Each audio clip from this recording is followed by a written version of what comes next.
voy a estar leyendo una primera parte y mi hermano el resto del cuento. Así que empezamos. La vuelta al mundo en 80 días de Julio Verne. Ilustrado por Fabián Slongo. Capítulo 1. La apuesta. En 1872, Phileas Fogg era uno de los hombres más elegantes y enigmáticos de la alta sociedad londinense. De su vida personal solo se sabía que vivía en Burlington Gardens y que almorzaba y comía en el Reform Club o Club. Era alto, de buena figura, aunque un poco inclinado hacia la obesidad, y tenía una sólida posición económica cuyo origen también era misterioso. Un criado se ocupaba de su mansión. Phileas era tan exigente que acababa de despedir a James Forster por haberle llevado el agua para afeitarse unos grados más fría que lo habitual. Y ese mismo día estaba sentado en su casa con la vista fija en el reloj, esperando a su nuevo criado, que debía llegar entre las 11 y las 11:30. Justo en ese momento llamaron a la puerta. Un joven de unos 30 años, cara roja, músculos fuertes y pelo algo enmarañado, apareció acompañado por el criado saliente. ¿Es usted francés y se llama John?, preguntó Fogg, que, como sabrá, puede traducirse por comodín, alguien que sirve para todo. Ese apodo me conviene, contestó Fogg. ¿Qué hora tiene? Las 11:25, señor, respondió. Jean. Le voy a llamar Jean porque sí. Está usted retrasado 4 minutos. Desde este instante, cuando son las 11:29 del día 2 de octubre de 1872, entra usted a mi servicio, dijo Fogg, y se marchó al club. Segundos después, James Forster partió tras él. Jean comenzó a recorrer la mansión. Varios minutos más tarde, encontró su habitación en el segundo piso. Sobre el reloj vio una tablilla donde estaban anotadas las actividades que debería realizar desde que Phileas Fogg se levantaba hasta las 11:30, momento en que iba a almorzar al club, y desde entonces hasta la medianoche. Jean se alegró. Por fin había encontrado un amo con el que se entendería muy bien. A las 6:20 de esa tarde, Phileas jugaba una partida de cartas con sus habituales compañeros: el ingeniero Andrew Stuart, los banqueros John Sullivan y Samuel Valentin.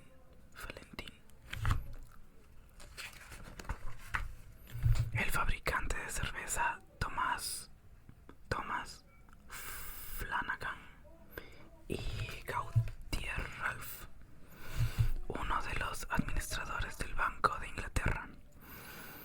El tema de conversación fue un hecho que había ocurrido tras 3 días antes: el robo de 55,000 libras esterlinas del Banco de Inglaterra. Se sospechaba de un caballero muy bien vestido que había sido visto en el departamento de pagos. Sus datos habían sido enviados a todos los detectives del continente. El ladrón tiene todas las ventajas, dijo Stuart. No puede refugiarse en ningún país, contestó Ralph. No opino lo mismo. La tierra es muy grande, replicó Stuart. Lo era en otro tiempo, intervino Fogg. Por supuesto, añadió Ralph. La tierra puede recorrerse hoy 10 veces más rápidamente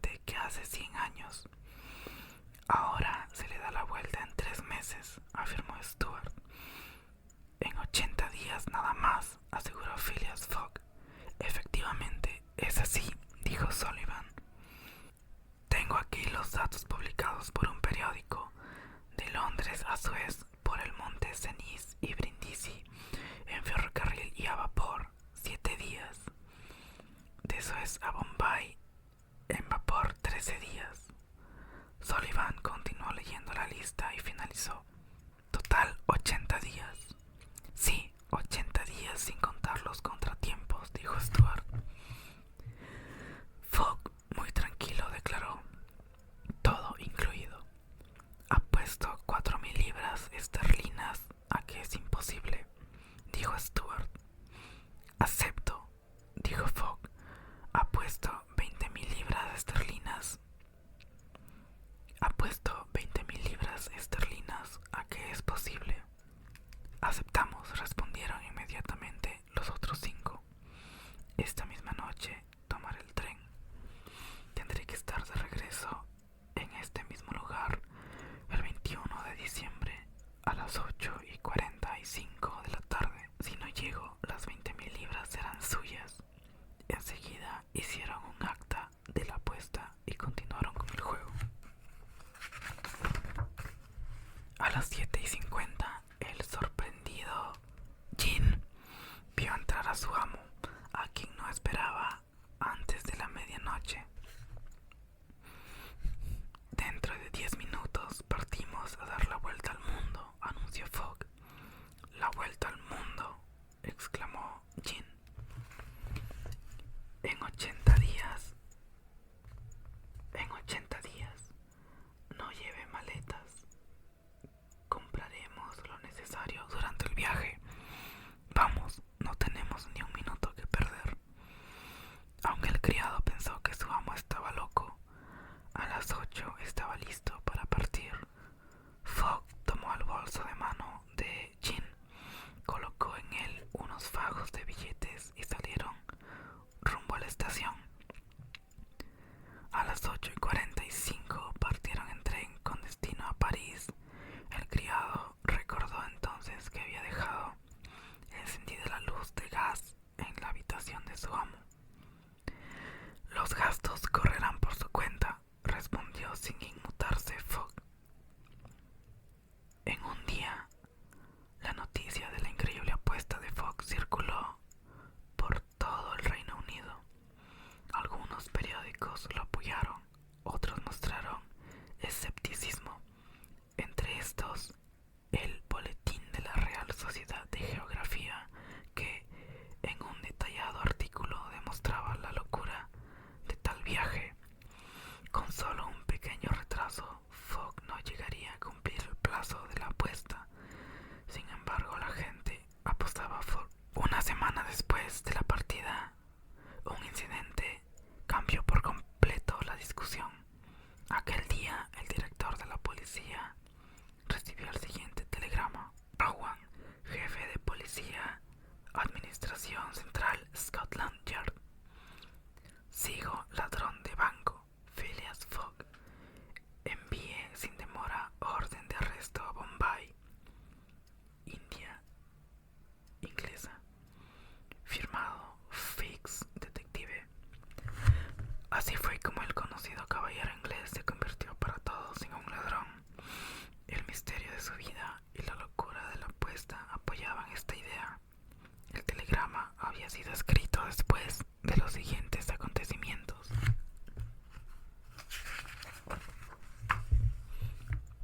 El 9 de octubre en el puerto de Suez,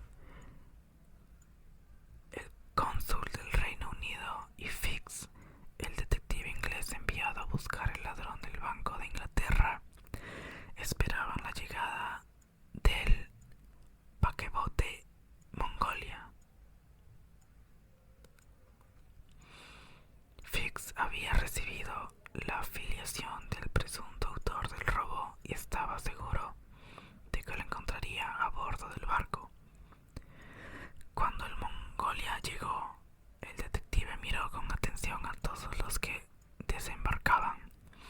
Uno de ellos se le acercó por casualidad y le preguntó dónde quedaba el despacho del cónsul. Fix revisó el pasaporte del viajero y se dio cuenta de que los datos del documento coincidían con la afiliación que había recibido de la policía. ¿Es suyo el pasaporte?, preguntó Fix. Es de mi amo, quien se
las aguas, todos desaparecían.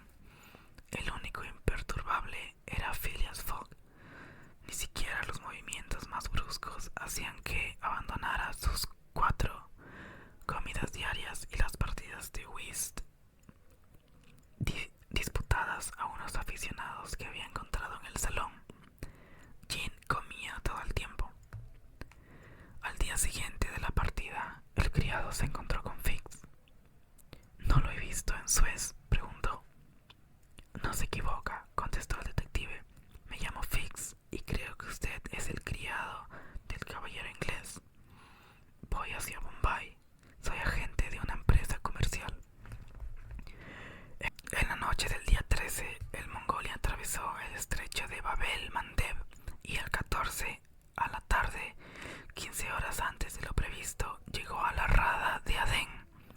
Para hacer sellar su pasaporte, Fogg desembarcó junto con su criado. Cuando logró su propósito, regresó al barco y continuó con su partida de whist. A las 6 de la tarde estaban otra vez navegando. El 20 de octubre, a las 4:30, el barco atracó en los muelles de Bombay. Phileas Fogg había ganado 2 días. Después de hacer sellar su pasaporte, Fogg se dirigió hacia la estación sin contemplar nada de las exóticas bellezas de Bombay. El tren hacia Calcuta partía a las 8 en punto. Fix, sin perder un minuto, fue a la jefatura de policía, pidió la orden de arresto, pero aún no había llegado, y aunque trató de convencer al jefe de policía para que extendiera una, no lo logró. Jean perdió de vista a su amo, distraído por la animación de las calles, donde se celebraba una fiesta religiosa. Al pasar frente a la pagoda de Malebar Hill, tuvo la mala idea de entrar. No sabía que el ingreso estaba prohibido a los cristianos y que todo el mundo debía sacarse los zapatos antes de pasar. Enseguida 3 sacerdotes lo derribaron, le quitaron los zapatos y comenzaron a golpearlo a puñetazos y a patadas. Se libró de sus adversarios y huyó. 5 minutos antes de la partida del tren, llegó a la estación descalzo. Fix, que estaba en el andén, pudo escuchar las excusas de Jean frente a su amo y decidió quedarse. El criado había cometido un delito en la India y esto sería una buena excusa para detener al ladrón. En el mismo camarote viajaban Fogg, Jean y un compañero de juego, el brigadier general Sir Francis. Mientras el tren atravesaba montañas, bosques y llanuras, Fogg y su compañero apenas hablaban, sin poder creer que estuvieran atravesando esos lugares. Jean miraba las plantaciones de algodón, los bosques de palmeras y las junglas que se divisaban a lo lejos. El criado había abandonado sus sospechas, ahora creía en la apuesta de su amo y se preocupaba por los retrasos.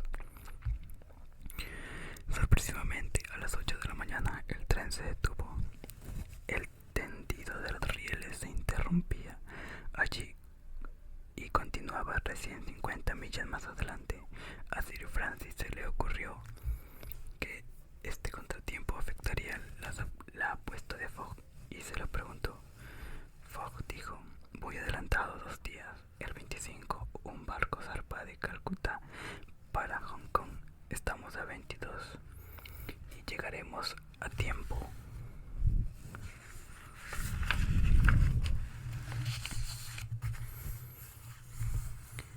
Los demás pasajeros habían tomado todos los medios de transporte disponibles en la aldea. Fogg y Sir Francis no encontraban cómo seguir el viaje, pero Jean por su cuenta había hallado a un indio que podía alquilarles su elefante. Los 3 fueron a verlo. Hubo un regateo que Fogg canceló ofreciendo 2,000 libras por el animal.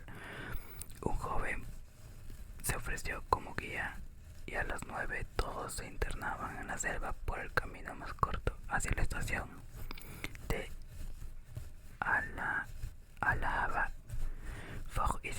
animales metidos en unas canastas que estaban atadas sobre el animal. Se zarandeaban con el trote. Jin de vez en cuando le daba al elefante un poco de azúcar. Ahora atravesaban el alto Bundelkund, poco frecuentado por viajeros y habitado por fanáticos religiosos. A las 8 de la noche ya habían avanzado 45 kilómetros y aún les faltaba recorrer la misma cantidad para llegar a destino. Descansaron en un bungalow en ruinas. A las 6 de la mañana continuaron el viaje. Bordearon la aldea Kalinger a 22 kilómetros del destino. A las 2 de la tarde penetraron nuevamente en la selva. Un par de horas después el elefante se detuvo sorpresivamente. Un rumor extraño se aproximaba hacia ellos. El guía salió a explorar la zona y regresó diciendo: se acerca una procesión de brahmanes. Tenemos que ocultarnos, no es bueno que nos vean. Sin bajar del elefante, por si tenían que huir, se escondieron entre los matorrales. Pronto aparecieron los sacerdotes que encabezaban la procesión. Luego varios hombres, mujeres y niños que rodeaban un carro que llevaba la estatua de la diosa Kali. Detrás de los sacerdotes conducían a una mujer joven, blanca como una europea. La seguía una guardia de honor que llevaba en un palanquín el cadáver de un anciano vestido como un príncipe. Un suti, dijo Sir Francis, es un sacrificio humano voluntario. La mujer será quemada viva con el cuerpo del hombre. El cadáver es del príncipe, su marido, dijo el guía. Pero este sacrificio no es voluntario. La mujer no se resiste porque la embriagaron con humo de cáñamo y opio. Salvemos a esa mujer, dijo Phileas Fogg. Tengo un adelanto de 12 horas y podemos aprovecharlas. Es usted un buen hombre, dijo Sir Francis. A veces, contestó Fogg, cuando tengo tiempo. El guía contó que la mujer era Parsi, como él, hija de un comerciante de Benares. Se le admiraba por su belleza. Después de quedar huérfana, fue obligada a casarse con el viejo Raja, o príncipe. 3 meses más tarde enviudó y huyó para evitar la muerte que le esperaba, pero fue capturada. A la noche, decididos a rescatar a Aouda, el grupo de amigos se aproximó al templo en el que se consumaría el sacrificio. A su alrededor los creyentes dormían tirados en el piso, pero había guardias en la puerta. A la medianoche, como los guardias seguían en sus puestos, planearon hacer una abertura en uno de los muros. Estaba muy oscuro cuando comenzaron a agujerear la pared, construida con una combinación de ladrillos y maderas. Casi al mismo tiempo se oyó un grito en el interior del templo, y otros les siguieron afuera. Los habían sorprendido. Corrieron a ocultarse entre los matorrales. Al llegar el día, los fieles reanudaron sus cantos. La víctima fue sacada del templo. Ocultos, los ingleses siguieron a la procesión hasta la orilla de un riachuelo, donde la mujer fue colocada junto al cadáver que yacía en las angarillas, sobre un montón de leña impregnada de aceite. Luego alguien acercó una antorcha y la pira comenzó a arder. De pronto se escucharon unos gritos de terror y la multitud se arrojó al suelo haciendo reverencias. El cadáver del Raja había cobrado vida y estaba saliendo de la pira con la joven en brazos. Nadie levantaba los ojos. El resucitado se acercó a Fogg y a Sir Francis y gritó: ¡huyamos! Era la voz del arrojado Jin, quien acababa de salvar de la muerte a la joven. A toda la velocidad que podía desarrollar el elefante, todos escaparon en medio de una lluvia de flechas.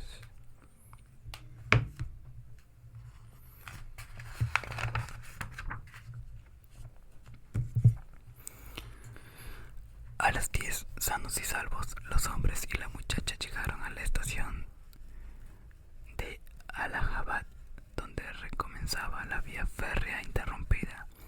Phileas Fogg llegaría a tiempo para zarpar el 25 de octubre hacia Hong Kong. Antes de partir, Fogg pagó generosamente al Parsi y le devolvió el elefante. Poco después partían hacia Benares. En las 2 horas que duró el viaje a Ouda, la muchacha a la que habían rescatado se repuso de su sopor y escuchó de boca de Sir Francis todo lo que había sucedido. Fogg le propuso llevarla a Hong Kong, donde podrían quedarse hasta que todo se olvidara. Ouda aceptó, ya que allí vivía uno de sus parientes. A las 12:30, cuando el tren se detuvo en la estación de Benares, Sir Francis se despidió para reunirse con sus tropas que lo esperaban. El viaje se reanudó. Distintos paisajes del valle de Ganges se sucedieron. Por fin, a las 7 de la mañana llegaron a Calcuta. Al mediodía partía a Hong Kong. Fogg había perdido los 2 días que había ganado entre Londres y Bombay, y aún así más dificultades. Al descender en la estación, un policía solicitó sus identificaciones y les dijo que lo acompañaran. Luego de atravesar la ciudad, llegaron a una casa sencilla y fueron llevados a una habitación de ventanas enrejadas. A las 8:30 comparecerán ante el juez Obadiah, dijo el policía. Fogg creyó que se estaba tratando de un error y se calmó pensando que antes del mediodía estarían en el barco. A las 8:30 los llevaron a la sala de audiencias.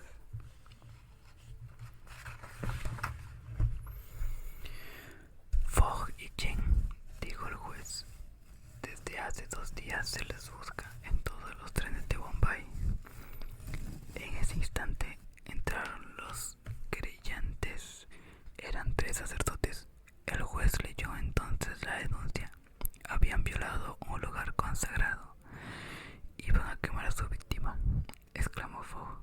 ¿Qué víctima?, preguntó el juez. Se trata del templo de Malebar Hill, en Bombay. Estos son los zapatos del profanador. Eran los zapatos de Jin, quien había olvidado aquel incidente en el templo de Bombay. Todo era un plan de Fix.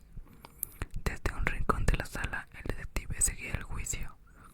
Luego de que Fogg ratificara la declaración, el juez condenó a Jin a 15 días de cárcel y a una multa de 300 libras, y a Fogg, por ser responsable de su criado, a 8 días de cárcel y una multa de 50 libras.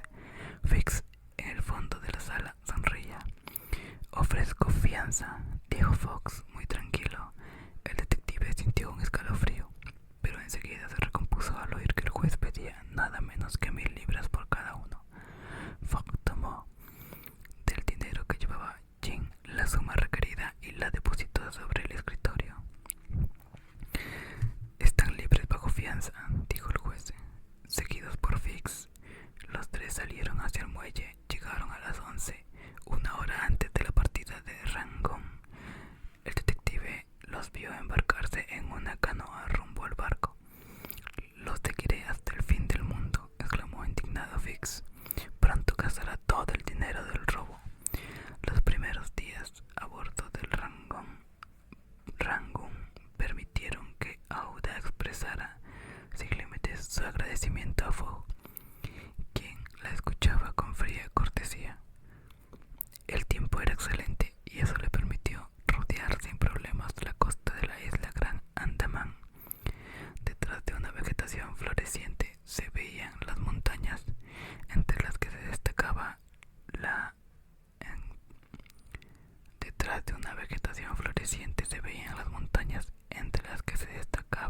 la de Saddle Peak, que tiene una altura de casi 700 metros. El barco se dirigía hacia el estrecho de Malaca para entrar a los mares de China. Fix, claro, estaba en el barco. Tenía la esperanza de atrapar a Fogg en Hong Kong. decidió acercarse a Jin. ¿Usted a bordo? Se asombró el criado. Voy a Hong Kong. ¿Cómo está su amo? De lo mejor. Nos acompaña, además, una dama, dijo Jin, y contó a Fix todo lo sucedido. Desde ese día, los dos se encontraron varias veces.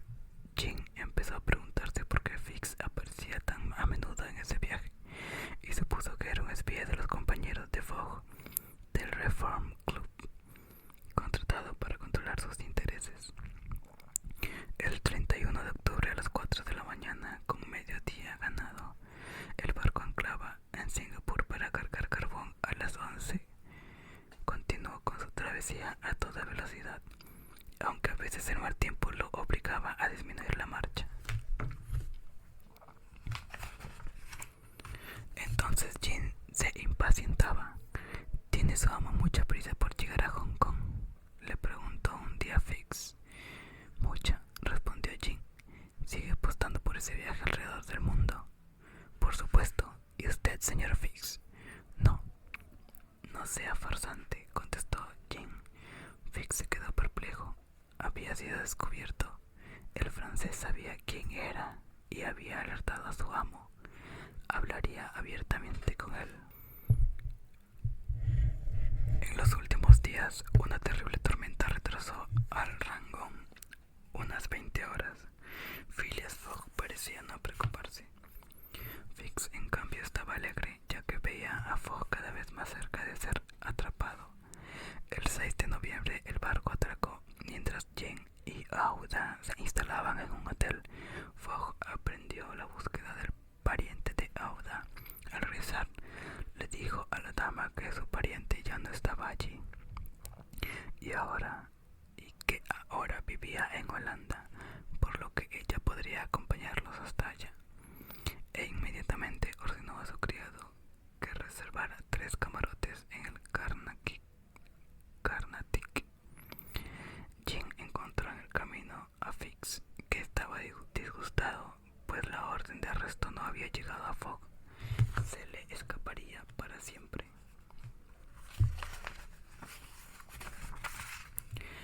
El detective invitó al criado a beber en una taberna y allí, entre copa y copa, averiguó que el hombre no sabía nada de él y resolvió contarle quién era en realidad. Soy un inspector de policía, dijo. La apuesta de su amo fue una excusa para salir del país. El 28 de septiembre se cometió un robo en el Banco de Inglaterra y él es el sospechoso. Ayúdame a retener a Fogg hasta que llegue la orden de arresto y compartiré con usted la recompensa de 2.000 libras ofrecidas por el banco. Estoy a su servicio y creo en su inocencia. No lo traicionaré. Fix apeló entonces a un recurso bajo. Aprovechó que el criado había bebido demasiado y le colocó en la mano una pipa de opio. Jin la encendió y aspiró algunas bocanadas hasta que cayó desmayado. Fix había conseguido lo que quería. Su hombre no podría partir en el Carnatic. Fogg cenó con Aouda en el hotel sin preocuparse por la ausencia del criado. Sabía que recién partirían al día siguiente y eso lo tranquilizaba. Por la mañana, ya un poco intrigado por la ausencia de Jin, llegó al muelle con la muchacha, pero el barco había zarpado. Fix, claro, también se encontraba en el muelle como otro pasajero preocupado por la partida anticipada del barco. Hay otras naves en el puerto, dijo Fogg muy tranquilo, y Fix tembló nervioso. Del brazo de Aouda, Fogg recorrió el muelle. Encontró a un marinero que ofrecía sus servicios. ¿Puede usted llegar a Yokohama el día 14? Necesito tomar el paquebote de San Francisco, preguntó Fogg. No puedo realizar un viaje tan largo, dijo el marinero, pero les puedo llevar hasta Shanghái, desde donde en verdad parte el paquebote de San Francisco. Tenemos 4 días. Antes de partir, Fogg y Aouda fueron a la policía y dejaron los Jin y una suma de dinero suficiente como para que pudieran volver a Inglaterra. A las 3 el barco La Tankadera inició el viaje. Fix había aceptado la invitación de Fogg para sumarse al pasaje. Al amanecer del tercer día, después de varias millas en calma, el cielo cambió anunciando una inminente tormenta. El piloto tomó precauciones y les ordenó a los pasajeros que bajaran a la cámara, pero ellos no abandonaron el puente. A las 8 de la mañana, una lluvia y un viento feroces comenzaron a embestir la embarcación. Durante todo el día, monstruosas olas los sacudían de aquí para allá, y durante la noche se salvaron milagrosamente de naufragar. A las 6 de la tarde del cuarto día estaban a 22 kilómetros de Shanghái y a las 7 aún debían recorrer 5. En ese momento vieron un penacho de humo. Era el paquebote norteamericano de Yokohama. Arriaron la bandera a media asta en señal de pedido de auxilio y detonaron un cañoncito de bronce. Las señales fueron vistas por el paquebote, que se dirigió a auxiliarlos. Fogg, Aouda y Fix abordaron y siguieron rumbo a Yokohama. En la tarde del 7 de noviembre, después de zarpar de Hong Kong, el Carnatic se dirigía velozmente hacia el Japón. Entre los pasajeros se encontraba Jin.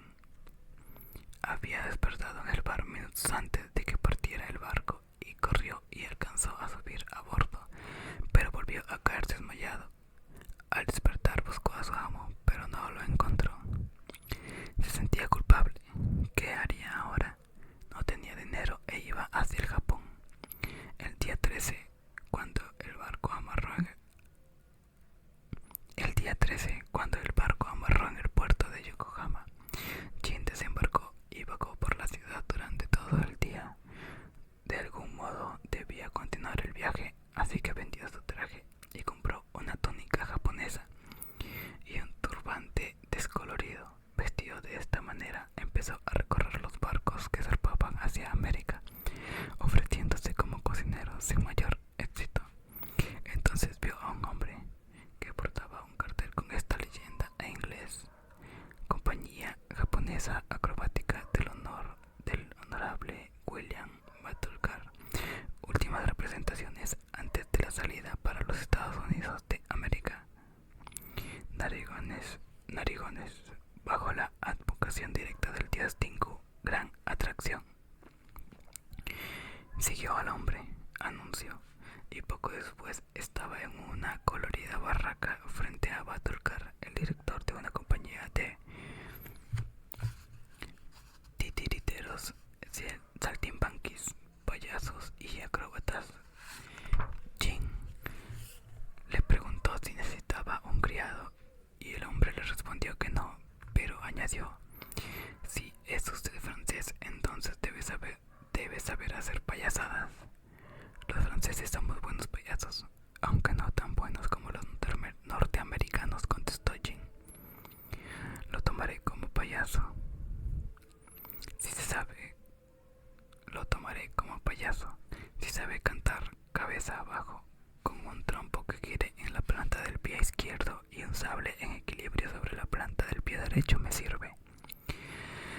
A las 3 de la tarde, Jin no estaba haciendo eso, sino sosteniendo desde la base de una pirámide humana ante una gran cantidad de público, con una larga nariz de caña de bambú de 1,80 m y un traje antiguo con alas contribuía a mantener el equilibrio. Esta construcción, que se apoyaba sobre las narices de él y de sus compañeros vestidos como él, y llegaba al techo, pero en el mejor momento uno de la base falló y todos cayeron. El culpable había sido Jin. El criado había escuchado la voz de su amo entre el público y, olvidando su papel, había saltado a su lado. Reencontrados, el amo, el criado y Aouda se dieron a la fuga por las galerías del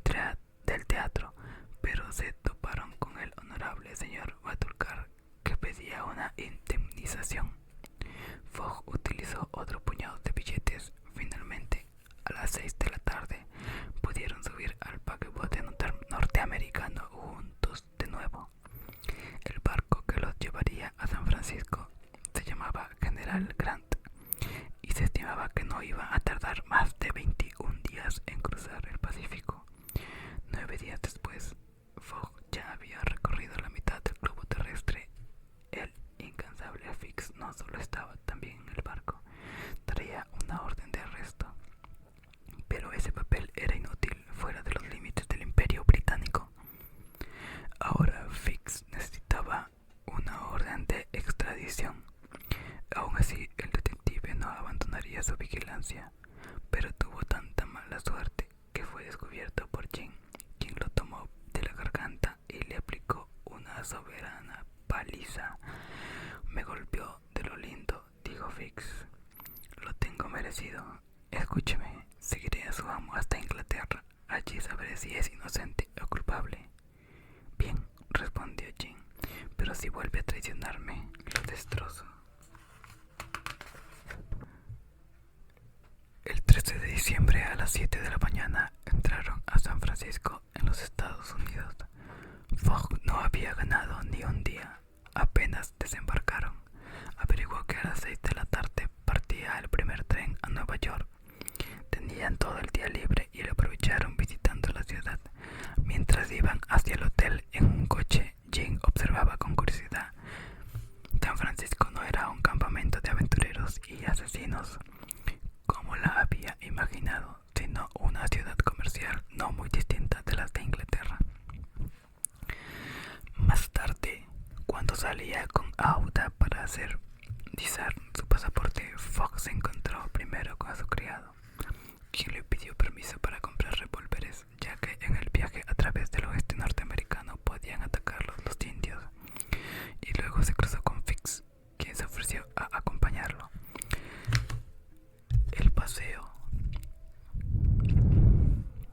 En el paseo se encontraron ante lo que creyeron una manifestación popular. Un grupo gritaba "¡Viva Camerfield!" y otro "¡Viva Mandy Boy!". De pronto ambos bandos comenzaron a pelearse y los visitantes quedaron en el medio del desastre. Tratando de defender a Auda, un enorme hombre de barba y cara colorada lanzó un puño contra Fogg, pero Fix se puso en su lugar y recibió un gran golpe en la cabeza. "Yankee", dijo Fogg. "Inglés", contestó el que parecía ser jefe de una de las facciones. "Nos volveremos a ver. Soy el coronel Stan Proctor". Se volverían a ver, en efecto, pero por el momento, a las 6 de la tarde partieron en el tren del Pacífico con la meta de tomar el paquebote a Liverpool el día 11 en Nueva York.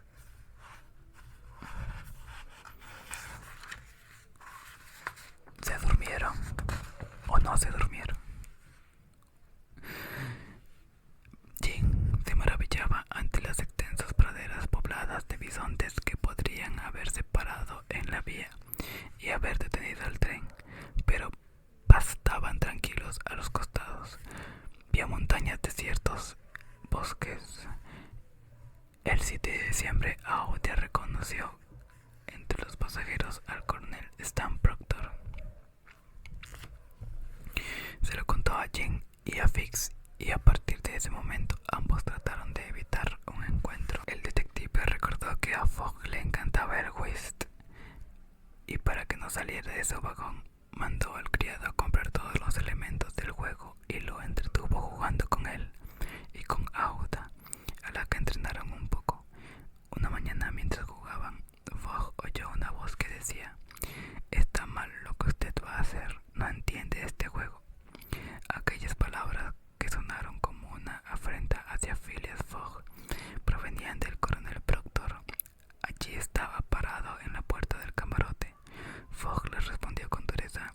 Discutieron y se retaron a duelo.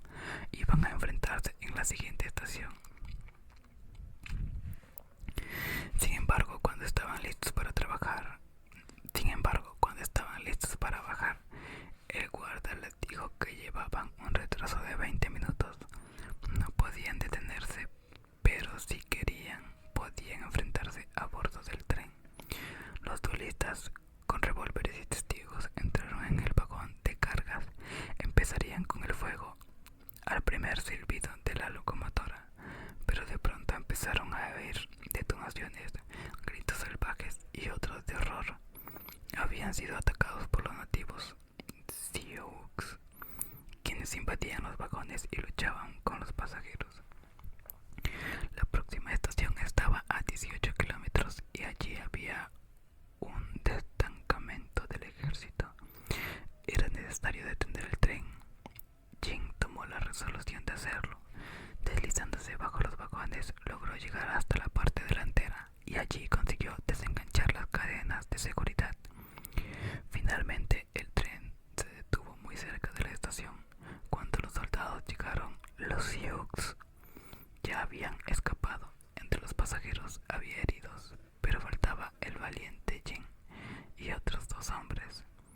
A las 12, Fogg y un grupo de soldados partieron a buscar a los desaparecidos.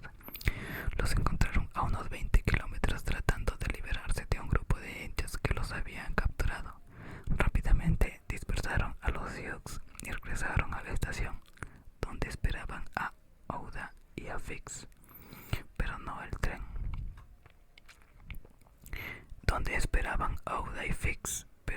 tren. La locomotora había retrocedido, la habían enganchado de nuevo y partió sin más. Como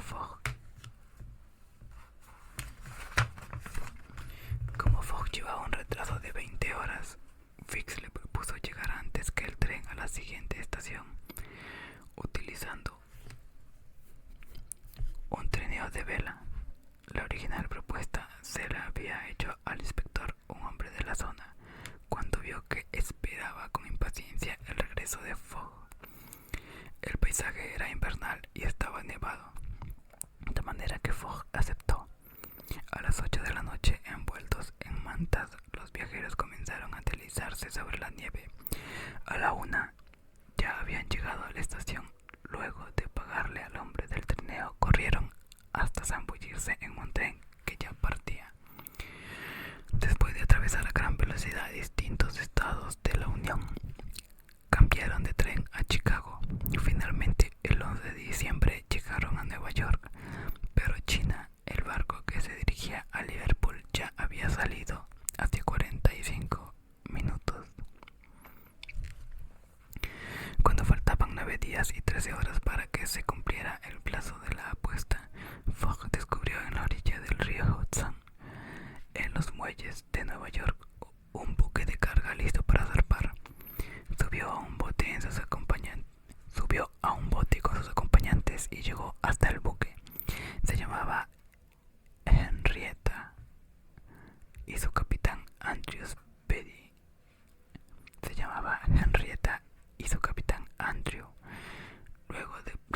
Luego de presentarse, Fogg le pidió si lo podía llevar a Liverpool. El capitán se negó porque iba hacia Burdeos, Francia. Entonces Fogg le ofreció $2,000 por pasajero para ir hasta allí. El capitán aceptó. Eran $8,000. 30 horas más tarde, gracias a su dinero, Fogg había convencido a casi toda la tripulación del barco para que se dirigieran hacia Liverpool. El único que no estaba de acuerdo era el capitán, que terminó encerrado bajo llave en su camarote. Fogg había viajado mucho a lo largo de su vida y conocía el oficio de capitán casi tan bien como Speedy.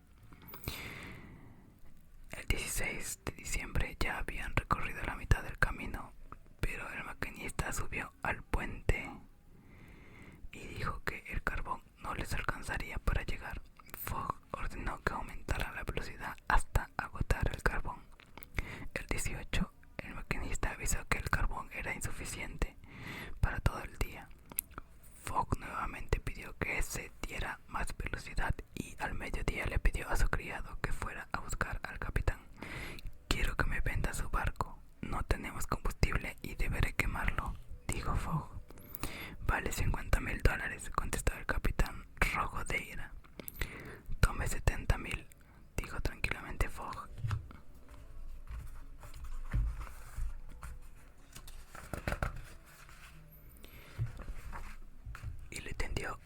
un enorme fajo de billetes. Ordenó entonces quemar todo lo que fuera combustible en el barco, excepto, claro, el casco y la maquinaria. 2 días más tarde, de la Henrietta no quedaba casi nada. A la 1 de la madrugada entraba en el puerto de Queenstown.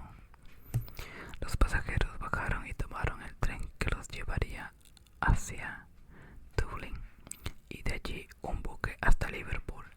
El 21 de diciembre a las 12 menos 20, Phileas Fogg estaba a solo 6 horas de Londres, pero entonces se le acercó Fix, que mostrando la orden de arresto lo detuvo en el nombre de la reina, encerrado en el puesto de aduanas de Liverpool, esperando ser trasladado a Londres. Fogg contemplaba su reloj. Aún le quedaban 9 horas y 15 minutos para presentarse en el Reform Club y ganar la apuesta. A las 2:30 la puerta se abrió dando paso a Aouda, Jane y Fix. Este último agitado dijo: «Señor, perdón, el ladrón fue detenido hace 3 días. Está usted en libertad». Phileas Fogg se acercó a Fix y sin decir nada le dio 2 puñetazos derribándolo. A los pocos minutos, Aouda, Fogg y Jane llegaron a la estación, pero el expreso ya había partido. Fogg pagó un tren especial. Tenían que hacer el recorrido en 5 horas y media, pero cuando llegaron a Londres sonaban las 9 menos 10. Phileas Fogg había perdido. Tenía un retraso de 5 minutos. Ya en su casa, Phileas Fogg se encerró en su habitación. Lo poco que le quedaba de dinero debería dárselo a sus colegas del Reform Club. Estaba arruinado. En otra habitación, Aouda, asustada, trataba de imaginar qué determinación tomaría Fogg. Por su lado, Jane empezó a vigilarlo. El domingo, por primera vez en su vida, Fogg no fue al club. Después de ordenar sus asuntos en la habitación, a las 7:30 visitó a Aouda. «Perdóneme por haberlo traído a Inglaterra. Ahora estoy arruinado y no puedo ayudarla», dijo fríamente Fogg. «Señor Fogg, no fue suficiente con salvarme la vida», contestó la mujer. «La miseria entre dos es más llevadera. ¿No quiere usted casarse conmigo?». Emocionado, Fogg se levantó y tomó las manos de Aouda. «La amo y soy suyo», contestó. En ese momento Jane entró y al verlos en esas circunstancias se le iluminó el rostro de alegría. «Jane, avísele al reverendo que mañana lunes celebraremos nuestra boda», dijo Fogg, y el criado salió corriendo.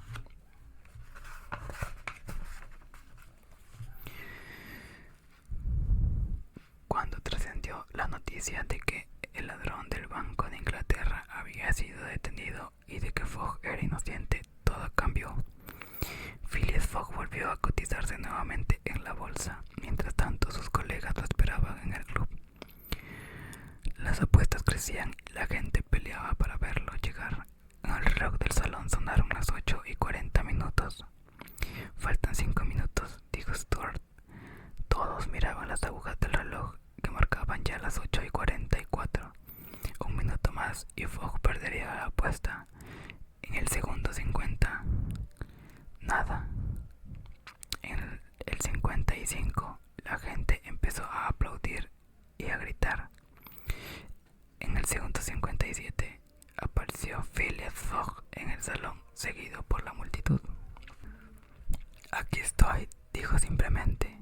¿Qué había ocurrido? Cuando Jane fue a avisarle al reverendo lo de la boda, este no había regresado aún a su casa. El criado volvió corriendo y en menos de 3 minutos estaba ante Fogg. «Mi amo», alcanzó a decir, «no podrá casarse mañana porque es domingo. Hoy es sábado». «Imposible», respondió azorado Fogg. «Usted se equivocó en un día». «Llegamos adelantados 24 horas», dijo Jane. Pero ahora solo quedaban 7 minutos. A toda prisa, Fogg y su criado tomaron un coche hacia el club. Phileas Fogg había ganado la apuesta, descontado los gastos. Sumado a lo que ganó,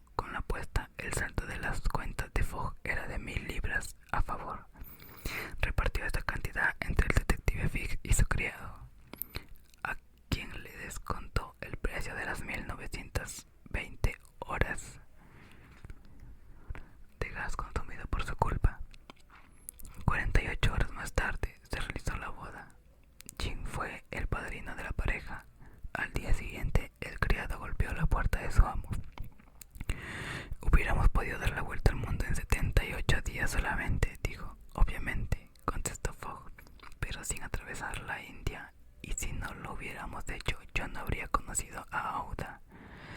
Gracias a ese viaje, Phileas Fogg se había convertido en un hombre feliz. Valía la pena haber dado la vuelta al mundo por Aouda. Espero les haya gustado este ASMR.